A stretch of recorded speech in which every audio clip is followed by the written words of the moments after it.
So transformations, this formula that says general transformations at the top, it just means that the transformations are the same for every single type of parent function. And we have already learned these transformations, so it shouldn't be too much to memorize. But basically when your a value is negative, we say that it reflects over the x-axis. Remember, if you have a negative, it's like it completely flips. You have a negative in front. So that is what we write. If a is positive, then do we need to write anything at all? Like if we're listing the transformations?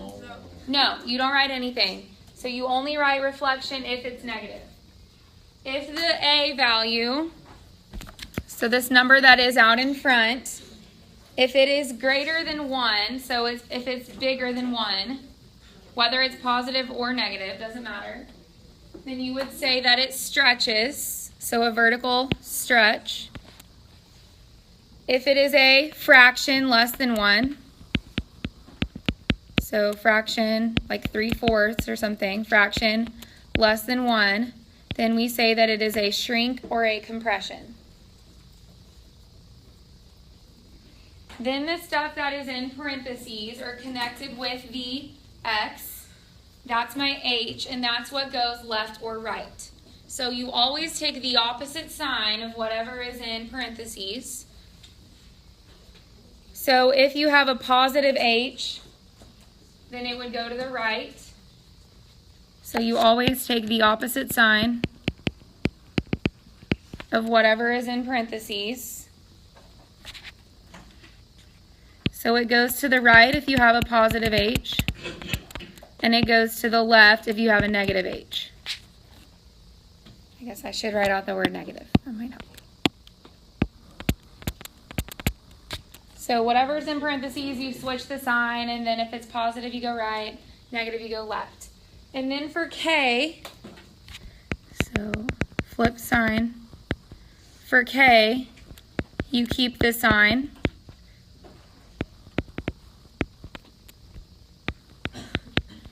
And k is what tells you whether it goes up or down. So if it's a positive k, it goes up. If it's a negative k, then it goes down. So change that word to down.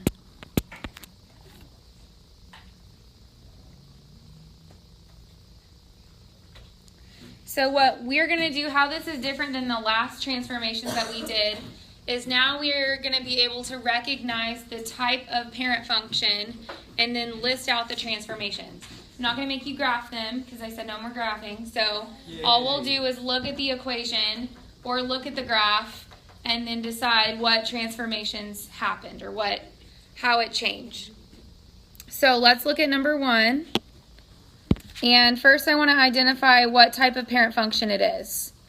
So based off of that equation, what kind of parent function does that look like? And if you need to go back at your notes, absolute value, good.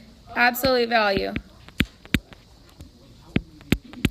Because of the absolute value bars. Yeah, these things right here, that tells me that it's an absolute value function. What is the parent function equation for absolute value? Y equals what?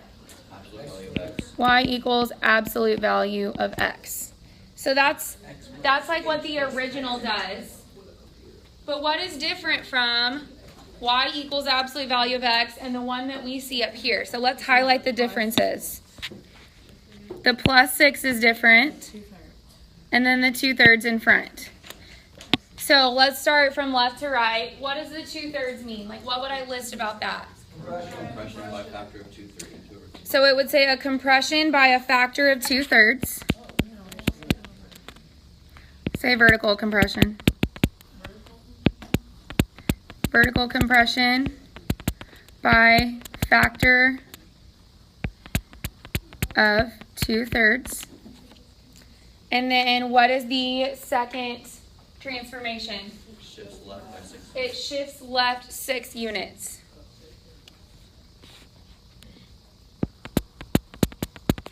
So left 6 units. Not too bad. Okay, let's look at number 2.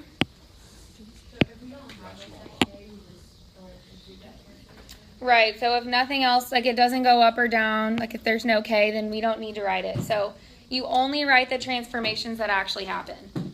You don't write the transformations that don't happen. So I don't always have to include every single transformation because it's not always going to do that. So if we look at number 2, what is the parent function of that one? Rational odd. Good.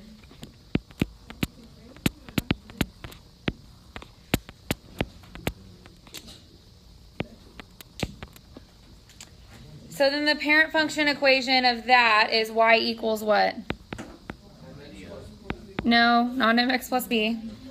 1 over x. Good.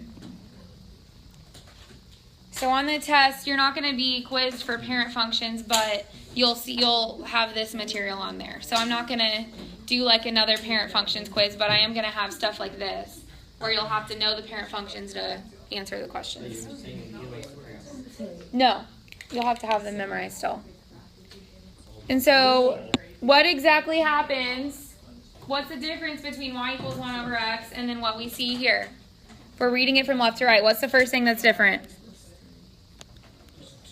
There's a negative and then there's a 2.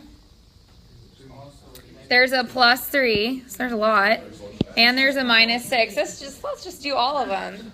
But you'd rather have it on your notes and then you know how to do it on your homework. What? The what?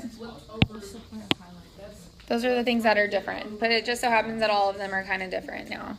So let's start with a negative sign. What does that tell us? Reflects x-axis.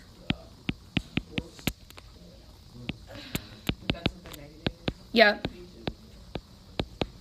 So negative means reflects. What does the 2 on top mean? Vertical stretch. Vertical stretch by a factor of 2.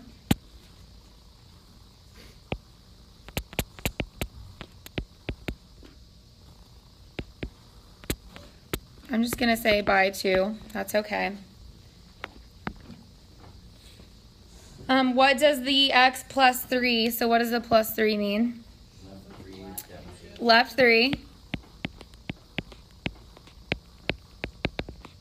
Because it's a positive, so that means it goes to the left. And the minus 6 means what? Down 6. Yeah, we did. That was a good one. So number 3, it's a quadratic because you have the x squared. There's just a negative in front, but there's no a value, so it just reflects the x-axis. And then the k is minus 4, so you go down 4 units. Okay, number 4, what kind is it? It's a cube root. And what is the parent function equation? Y equals the cube root of x. Yeah, that's the same. X to the 1/3 is the same thing as the cube root of x. So my changes are the 3 in front and the minus 8. So what does the 3 in front tell me? Vertical stretch by 3.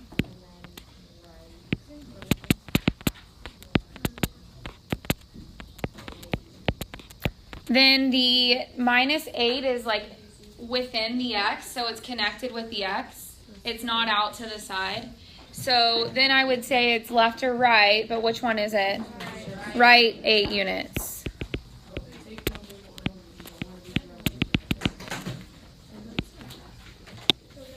Okay, so for number 5, it's exponential.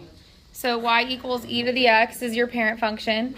The only thing that is different is the plus 2. There's no coefficient out in front of e to the x, so there's no vertical stretch or compression. For number 6, logarithmic. So we have a negative 3 out in front, so it reflects and it stretches by 3. Then we have the x minus 1 in parentheses, so I flip the sign, so it goes right 1. And then the plus 5 on the outside means that it goes up 5. So looking at number 7, it's a quadratic. What 2 transformations does it have? Left 2. Down 3. So it starts at 0, 0. Like the vertex starts at 0, 0. Then it goes left 2, down 3. So then my vertex would be here, which would mean that option number 2 is the transformation. So left 2, down 3. Yeah, these are more fun. Number 8 is a what kind of function? Absolute value. The 2 means that it stretches 2. And then what does the minus 3 say? Right 3, up 2. So I'm going to start at 0, 0. I'm going to go right 3, up 2. So it would be option number 4.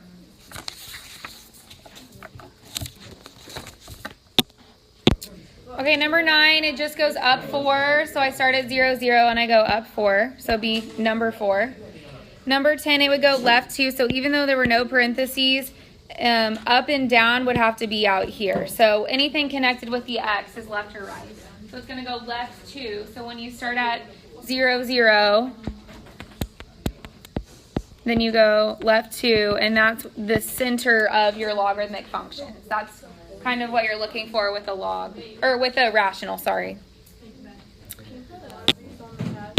Okay, lastly, so this is when they give you the transformation, and then they want you to write the original equation. So normally what I do is I write the parent function first. So for absolute value, it's y equals absolute value of x. You don't have to write the parent function first if you just want to go ahead and do it, but it sometimes helps me.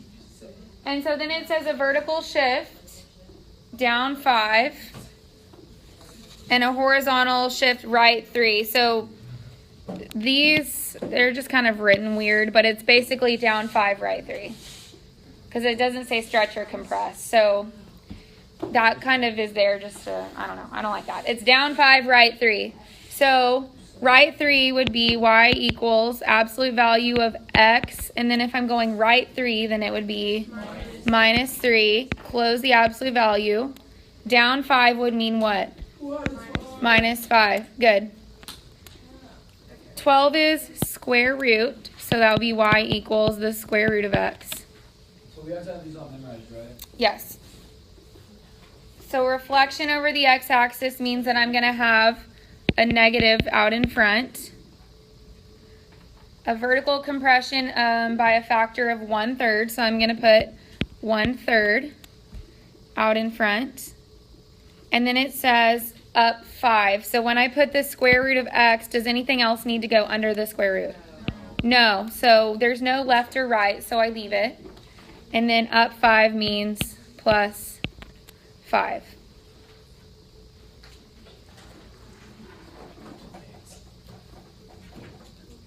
So rational even, what is the formula for rational even? Just the parent function. 1 over x squared. So a vertical stretch by a factor of 8. So what does that look like? 8 over x squared. And then horizontal shift left 7. So in parentheses, I'm going to put x plus 7 squared. And then up 4 means plus 4 on the outside. That was weird. Okay, try 14. Well, let me do 14 with you. That one's a little tough.